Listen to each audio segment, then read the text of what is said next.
¿Qué tal? Bienvenidos a una cápsula más de nociones básicas del derecho. Hoy vamos a hablar de un tema de orden mundial.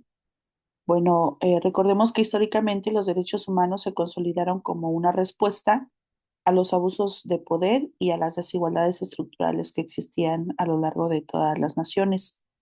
Tras la Segunda Guerra Mundial, eh, nace su reconocimiento internacional y se fortalece precisamente a través de organizaciones, principalmente de las Naciones Unidas, a través de instrumentos impulsados por ellos. Eh, de alguna manera esto permitió que las normas jurídicas vinculantes para los estados pues se convirtieran en lo que conocemos como derechos humanos. Actualmente los derechos humanos no actúan como límites al poder público, sino que es como una obligación positiva al Estado. Esto permite que podamos prevenir violaciones, investigar hechos ilícitos, que se pueda sancionar también a los responsables y reparar de manera integral algunos daños. Bueno, vamos a entrar un poquito en el tema. Y los derechos humanos, pues, son ese conjunto prerrogativo inherente a toda persona por el solo hecho de ser humana. El fin es garantizar una vida digna, que sea libre e igualitaria, y el reconocimiento de estos derechos no depende de la nacionalidad, ni del origen étnico, ni del sexo, la religión, la ideología o el tipo de fe. En este sentido, bueno, los convierte precisamente en una base ética y jurídica ante los estados democráticos y del derecho contemporáneo. Desde el ámbito jurídico, bueno, los derechos humanos van a ser precisamente esos derechos subjetivos fundamentales reconocidos por el orden jurídico nacional e internacional. Recordemos, bueno, que el fundamento va a ser principalmente en la dignidad humana y esta se va a entender como un valor intrínseco e inalienable. Desde esta óptica, los derechos humanos van a ser esas concesiones del Estado eh, a manera de reconocer, respetar, proteger y garantizar la integridad de las personas. Para ello vamos a ver algunas características principales de los derechos humanos. Bueno, primero está la universalidad, que implica que, bueno, pertenece a cualquier persona sin excepción, sin importar la nacionalidad, la condición económica, el origen étnico, sino que por el simple hecho de ser seres humanos, personas, ya se les adhieren estos derechos. Luego viene la inalienabilidad. Esto es porque los derechos humanos no pueden renunciarse ni transferirse. Eh, Toda persona tiene un derecho y no lo puede transmitir a alguien más. Luego viene la característica de imprescriptibilidad. Quiere decir que esta no se pierde con el paso del tiempo, que no se va a extinguir ninguno de sus derechos, así pasen algunos periodos de años. Viene otra característica que es indivisibilidad e interdependencia.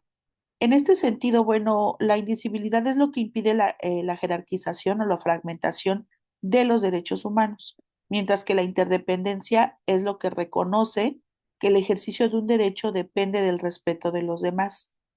Quiere decir que por respetar el derecho de una persona no podemos violentar el de un tercero.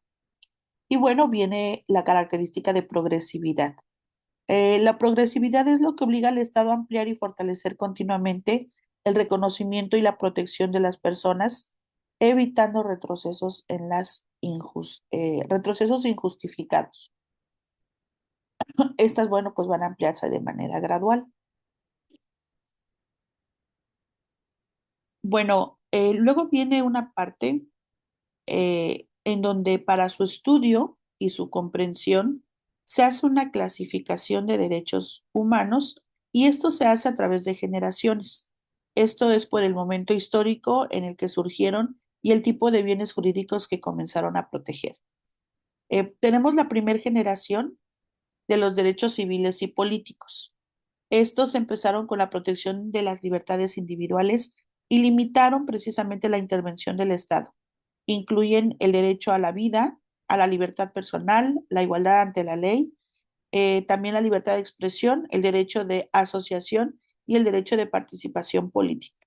Eso es lo que incluye la primera generación. La segunda generación son los derechos económicos, sociales y culturales. Aquí se buscaba garantizar las condiciones de vida digna y requieren de una actuación activa del Estado. Aquí podemos englobar al derecho al trabajo, a la educación, a la salud, a la vivienda digna y a la seguridad social. Dentro de la tercera generación, esta se orientó precisamente a la protección de intereses comunes de la humanidad. Aquí incluimos el derecho al desarrollo, a un medio ambiente sano, a la paz y a la autodeterminación de los pueblos. Bueno, y viene una cuarta generación. Esta es una propuesta doctrinal y digamos que en esta clasificación se incluyen los derechos vinculados a la tecnología y a la bioética, que esto es algo que está ahorita un poquito en auge por todas las modificaciones y las transformaciones que ha habido dentro del uso de las tecnologías en la vida cotidiana. En la actualidad, pues los derechos humanos no solo van a funcionar como límites, ¿no?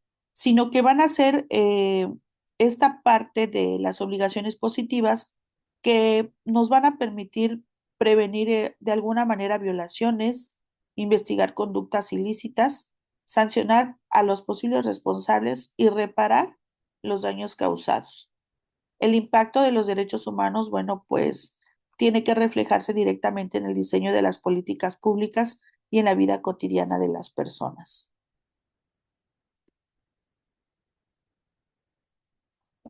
Bueno, para cerrar un poquito esta parte teórica, los derechos humanos van a constituir precisamente ese eje central del orden jurídico moderno. Ya lo habíamos visto en las primeras cápsulas de nociones básicas del derecho, que es precisamente algunos pensadores sobre del justnaturalismo los que dan como esa base a esta parte de los derechos humanos. Y precisamente porque colocan a la dignidad humana como valor supremo. Sus características, bueno, comprenden un alcance, una evolución y una exigibilidad a manera de que los derechos humanos pues resulten indispensables en la formación universitaria, principalmente para quienes estudian derecho, ya que esto va a fortalecer la cultura de la legalidad, la justicia y la igualdad. Los elementos pues esenciales para la consolidación de un Estado son precisamente esto. Si queremos una sociedad democrática y social de derecho, tendríamos que poner mucho énfasis en esta parte. Vamos a la parte de las preguntas. Aquí están diseñadas 5 preguntas guía, 5 preguntas modelo para su estudio. La primera es, ¿cuál es el fundamento principal de los derechos humanos? Bueno, recordemos que la dignidad humana es el fundamento esencial de los derechos humanos. Esto es lo que reconoce un valor intrínseco en toda persona por el simple hecho de ser humana. Y bueno, esto va a implicar que no dependen del Estado ni del consenso social, sino que existen con anterioridad a su reconocimiento jurídico. La respuesta correcta sería C, la dignidad humana. Pregunta número 2. ¿El principio de universalidad de los derechos humanos significa que? Pues que la universalidad implica que los derechos humanos pertenecen a todas las personas, independientemente de su origen, religión, sexo, condición social o cualquier otra limitación basada en criterios, no pueden contradecir este carácter universal.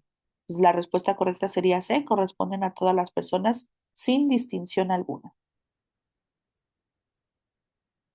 Pregunta número 3. ¿Por qué se afirma que los derechos humanos son indivisibles e interdependientes? Recuerden que cuando veíamos esta característica de los derechos humanos, hablamos de que los derechos forman parte de un conjunto integral. No se pueden dividir y tampoco pueden vulnerar de una manera negativa, por lo que no pueden fragmentarse ni pueden jerarquizarse. Eh, no puede haber un valor que esté por encima de otro si afecta a la dignidad humana. La respuesta correcta sería B, porque todos los derechos tienen la misma jerarquía y se afectan mutuamente. Luego viene la pregunta número 4. que dice, una diferencia correcta entre los derechos civiles y políticos, económicos, sociales y culturales es que, bueno, los derechos civiles, políticos y se enfocan principalmente en la libertad individual, en la participación política, mientras que los derechos económicos, sociales y culturales van a buscar condiciones reales de igualdad y bienestar. Ambos pues van a generar obligaciones jurídicas para el Estado. La respuesta correcta sería C. Los civiles y políticos protegen las libertades y los sociales garantizan las condiciones materiales de vida digna.